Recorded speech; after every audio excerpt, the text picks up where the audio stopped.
அதாவது உங்களுடைய பொழுதுபோக்கே உங்களுடைய தொழிலா தான் இருக்கணும். இந்த உலகத்துல நம்ம ஜெயிக்கணும் அப்டின்னா, நமது பொழுதுபோக்குங்கிறது வேறையா இருக்கும். இப்ப வந்து ஒரு தொழில் செய்றோம்.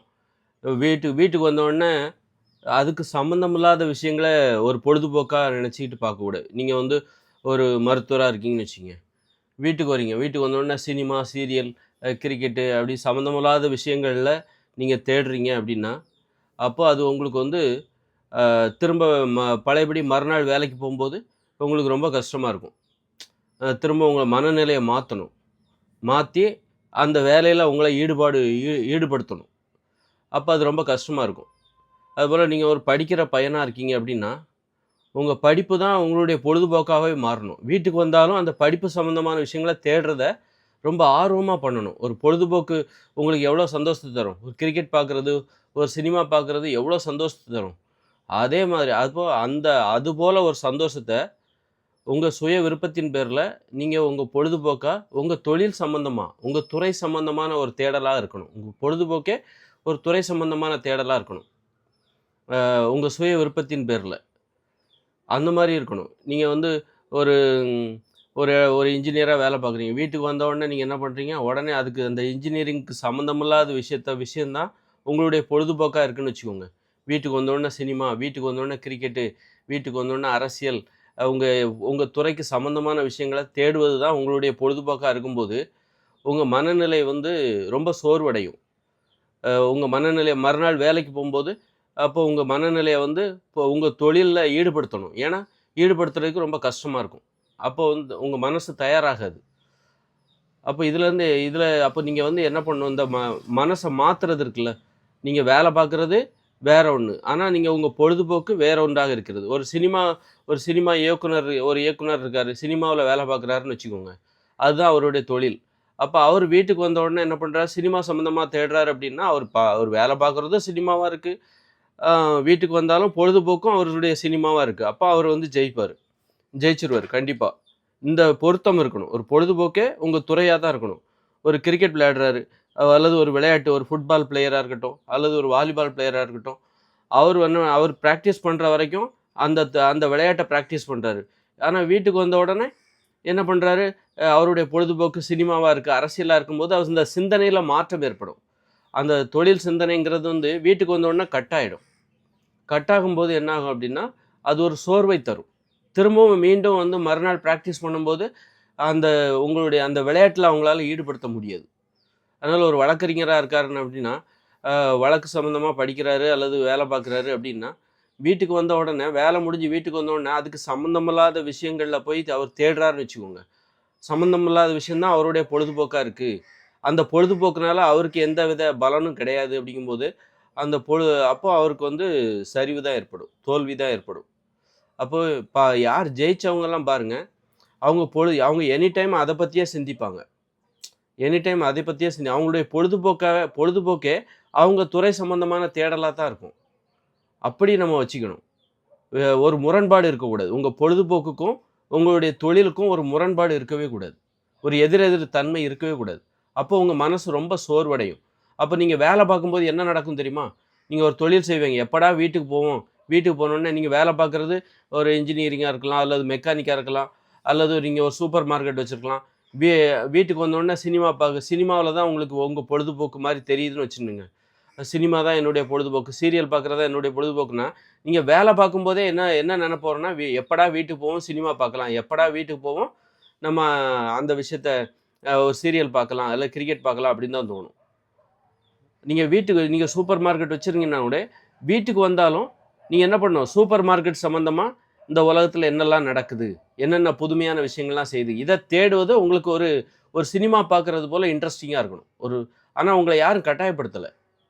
பொழுதுபோக்குன்னா, அத யாரும் உங்கள வந்து கட்டாயப்படுத்த மாட்டாங்க. இப்போ வந்து ஒரு பையன் படிக்கிறான் அப்படின்னா, வீட்டுக்கு ஹோம் ஒர்க் வந்து எழுதுறான் வீட்லன்னா, அது கட்டாயம். ஏன்னா, அது ஸ்கூல்ல அவங்களுக்கு குடுத்துருக்காங்க. அவன் வீட்டு பாடமா அத எழுதுறான். அது வந்து கட்டாயம். அது சுய விருப்பத்தின் பேர்ல அவன் வந்து அத அப்படியே கட்டாயம். அதனால அந்த கட்டாயத்தின் பேர்ல அவன் வந்து வீட்டு பாடம் எழுதுறான். அதெல்லாம் இல்லாம, அவன் ஸ்கூல்ல படிக்கிறான் அப்படின்னு வச்சுக்கோங்க. அப்ப வீட்டுக்கு வந்து அவன் வந்து ஒரு பயாலஜி குரூப் எடுத்து படிக்கிறான். அல்லது வீட்டுக்கு வந்த பிறகும் அவன் கல்வி சம்மந்தமான ஒரு தேடல் அவனுடைய பொழுதுபோக்காவே மாறுது. அப்படின்னு வச்சுக்கோங்களேன். அப்போ வந்து உங்களுடைய சிந்தனை ஒரு நேர்கோட்டுக்கு வரும். சிந்தனையில சோர்வு ஏற்படவே ஏற்படாது. சிந்தனை சோர்வு என்பது மனசோர்வு என்பது ஏற்படாது. மூளைச்சோர்வுன்னு சொல்லுவாங்கல்ல, மூளைச்சோர்வுங்கிறது இதுதான். மூளைச்சோர்வுங்கிறது என்னன்னா, உங்களுடைய தொழில் ஒண்ணா இருக்கும். அதுதான் மெயின். அதுதான் உங்களுக்கு வளர்ச்சிய குடுக்கும். ஆனா, அவங்க அத முடிச்சுட்டு வீட்டுக்கு வரும்போது, அல்லது விடுமுறை தினங்கள்ல அவங்களுடைய தேடல், அவங்க செய்ற தொழிலுக்கும், இவங்களுடைய பொழுதுபோக்கு தேடலுக்கும் முரண்பாடு இருக்குதுன்னா, அப்ப அவங்களுக்கு மூளை சோர்வடையும். நம்பிக்கை இழக்க செய்யும்.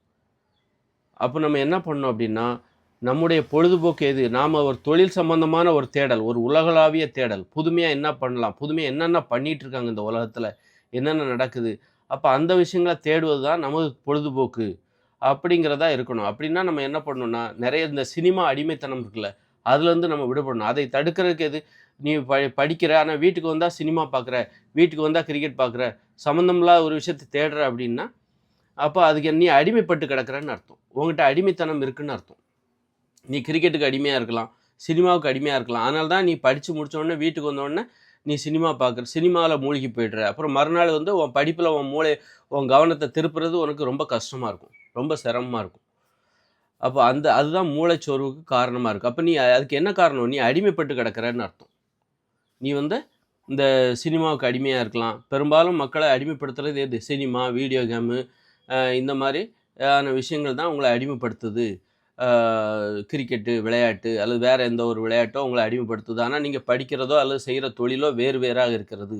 அப்படி இருக்கும்போது உங்களுக்கு அந்த மாற்றம் இருக்குல்ல, வீட்டுக்கு வந்தோனே உங்க மனநிலை மாறுது பாருங்க. உங்க தேடல் மாறுது பாருங்க. திரு அது வந்து வ அது வந்து உங்களுக்கு வந்து கஷ்டமா மூளையில ஒரு சோர்வ ஏற்படுத்தும். நீங்க வேலை செய்யும்போதே எப்படா வீட்டுக்கு போலாம், கிரிக்கெட் பார்க்கலாம். எப்படா வீட்டுக்கு போலாம், சினிமா பார்க்கலாம். அப்படிங்கிற மாரி தான் இருக்கும். அதனால இந்த அடிமைத்தனத்திலிருந்து நீங்க விடுபடணும். இந்த சினிமா அடிமைத்தனத்திலிருந்து விடுபடணும். கிரிக்கெட் அடிமைத்தனத்தில அப்ப என்ன பண்ணணும்? எப்படி அடிமைத்தனத்தில அப்ப சினிமாவே பார்க்கக்கூடாதா? பார்க்கணும். ஆனா, அதில நல்ல சினிமா எது? தேடணும். நல்ல சினிமாக்களே பார்த்தீங்கன்னா, அப்பப்ப கொஞ்சம் 1, 2 தான் வரும். ஒரு படத்த ஒரு வாட்டி பார்த்தா போதும். அதாவது நீங்க 10 வருஷத்துக்கு முன்னாடி பார்த்துருப்பீங்க. இப்ப பார்த்தாலும் அது உங்களுக்கு புதுசா இருக்கும். அதுக்காக நீங்க திரும்ப திரும்ப அது என்னைக்கோ பார்த்துட்டோம். அதோட கதை என்னன்னே உங்களுக்கு மறந்து போயிருக்கலாம். ஆனா, அது ரொம்ப நல்ல படமா கூட இருக்கலாம். அதுக்காக நீ திரும்ப திரும்ப அத பார்த்துட்டு இருக்கக்கூடாது. நல்ல படம். இப்ப பார்த்தாலும் எனக்கு அது புதுசா தான் இருக்கும். பழையபடி எனக்கு அந்த கதை மறந்து போச்சு. இருந்தாலும் நான் அத வந்து திரும்ப அப்படி பார்க்காதீங்க. இத பார்த்தாச்சுல்ல, அதுல ஏதோ ஒரு கதை அந்த நேரத்துல எனக்கு அது ஒரு சந்தோஷத்த தந்தது. இப்ப நான் அந்த கதை எனக்கு மறந்து போனாலும், நான் அந்த பார்த்த படம் தானே அது. நான் ஏன் பார்க்கணும்? புதுசா ஏதாவது படம் இருக்கா? நல்ல படங்கள் இருக்கா? அது எந்த மொழியில இருந்தாலும் பார்க்கணும். உங்களுக்கு பிடிச்ச ஒரு நடிகர்னா, அவருக்கு ரசிகர். அவர் ஓடாத படத்த ஓட வைக்கிறதுக்காக முட்டு குடுக்குற வேலை. இதெல்லாம் அடிமைத்தனத்தோட காரணமா இருக்கு. யாரையும் நீங்க வந்து அந்த மாரி உங்களுக்கு பிடிச்ச நடிகர் யாரு நல்ல படம் குடுக்குறாங்களோ, நல்லா நடிச்சிருக்காங்களோ, அந்த நேரத்தில நீங்க அவங்களோட நடிப்ப ரசிச்சு பாருங்க. அத்தோட முடிஞ்சுது. அது மாரி நல்ல விளையாட்டுல ஆர்வம் இருக்கா? ஒரு நல்ல கிரிக்கெட்ட பாருங்க. நல்ல கிரிக்கெட்டர் யாரோ அவருடைய ரசிகரா இருங்க. அவரு அந்த மாரி கிரிக்கெட் கூட வந்து ஒரு சீசன்ல மட்டுமே வச்சுக்கணும். எப்ப பார்த்தாலும் கிரிக்கெட்லயே போயிட்டு இருக்கக்கூடாது. ஒரு ஐபிஎல் சீசனா, அது எப்போ பார்த்தாலும் பார்த்துட்டே இருக்கக்கூடாது. ஒரு பிளே ஆஃப்க்கு அப்புறம் பார்க்கலாம். பிளே ஆஃப்க்கு அப்புறம் வர மேட்சுகள நீங்க பார்க்கலாம். இந்த மாரியெல்லாம் 2 மாசம் தொடர்ந்து அத பார்த்து, பார்த்து எதிர்பார்ப்பு அடைஞ்சு நேரமும் வீணா போயி, சப்போஸ் நீங்க எதிர்பார்க்குற ஒரு டீம் வந்து ஃபைனலுக்கு வரல, செமி ஃபைனலுக்கு வரல அப்டின்னா, உங்களுக்கு சோர்வடையும். அப்ப இந்த மாரியெல்லாம் அந்த அடிமைத்தனம்ங்கிறது இருக்கக்கூடாது. அப்போ கிரிக்கெட் மீது உங்களுக்கு ஒரு ஆர்வம் இருக்கு அப்டின்னா, அதை எப்படி கட்டுப்படுத்துறது? ஃபில்டர் பண்ணி ஒரு பிளே ஆஃப்க்கு அப்புறம் ஒரு 4 மேட்ச நீங்க பார்க்கலாம். அதுவும் புடிச்சிருந்தா நல்லா இருந்தா அந்த மேட்ச நீங்க பாருங்க. இல்லன்னா வேண்டாம் விட்டுருங்க. அந்த மாரி இந்த அது மாரி சினிமா அடிமைத்தனம் இருக்கா? நல்ல சினிமாக்கள பாருங்க. யாருக்கும் முட்டு குடுக்காதீங்க. நல்லா இல்லன்னா, நல்லா இல்லன்னு சொல்றாங்களா? ரிவ்யூ பாருங்க. நல்லா இல்லன்னு சொல்றாங்க. அப்டின்னா நீங்க அத வந்து பார்க்காதீங்க. தியேட்டருக்கு போய் பார்க்கணும்னா ரொம்ப சூப்பரா இருந்தா தியேட்டருக்கு போய் பாருங்க. இல்லன்னா பார்க்காதீங்க. இப்படி அத வந்து நீங்க ந நல்லா இருக்குன்னு சொல்றாங்க. அப்பன்னா மட்டும் பாருங்க. இப்படி அதன் அடிமைத்தனத்திலிருந்து நீங்க விடுபட்டு, நல்லத மட்டுமே எதா இருந்தாலும் நல்லத மட்டுமே சினிமாவுல தேடுங்க. ஒரு விளையாட்டுல கூட நல்லத தேடுங்க. அப்ப நமக்கு நெறைய அதுக்கு நம்ம அடிமையாக மாட்டோம். இந்த மாரி அடிமைத்தனத்திலிருந்து விடுபடும்போது தான், நம்ம இந்த மாரி நமது பொழுதுபோக்கே நமது துறை சம்பந்தமா இருக்கும். நமது தொழில் சம்பந்தமா இருக்கும். நம்ம யோசிக்கணும். இவ்வளோ நேரத்த நம்ம செலவிடுறோம் பொழுதுபோக்குக்காக. அ அதனால நமக்கு என்ன நன்மை ஏற்படுது? ஒரு நன்மையும் இல்ல. அப்ப நம்ம பொழுதுபோக்கு நம்ம துறை சம்மந்தமாவே நெறைய இன்ட்ரஸ்டிங்கான விஷயம்லாம் இருக்குது. அ அது சம்மந்தமா நான் தேடணும். அ அந்த மாரி அது சம்மந்தமான புத்தகங்கள படிக்கிறதோ, அல்லது டிவில நியூஸ் தேடுறதோ, அல்லது இன்டர்நெட்ல தேடுறதோ, இதுதான் நமது பொழுதுபோக்கு. ஆனா யாரும் நம்மள கட்டாயப்படுத்தல. இது சுய விருப்பத்தின் பேர்ல நாம இத தொடர்றோம் தேடுறோம். ஒரு தொழில்னா அது ஒரு கட்டாயம். மேலதிகாரி உத்தரவிடுவாரு, அந்த ப்ராஜெக்ட்ட முடிக்கணும். அது அவருடைய விருப்பத்தின் பேர்ல, அவருடைய கட்டாயத்தின் பேர்ல நம்ம அந்த தொழில செய்றோம். அப்படின்னு கூட இருக்கலாம்.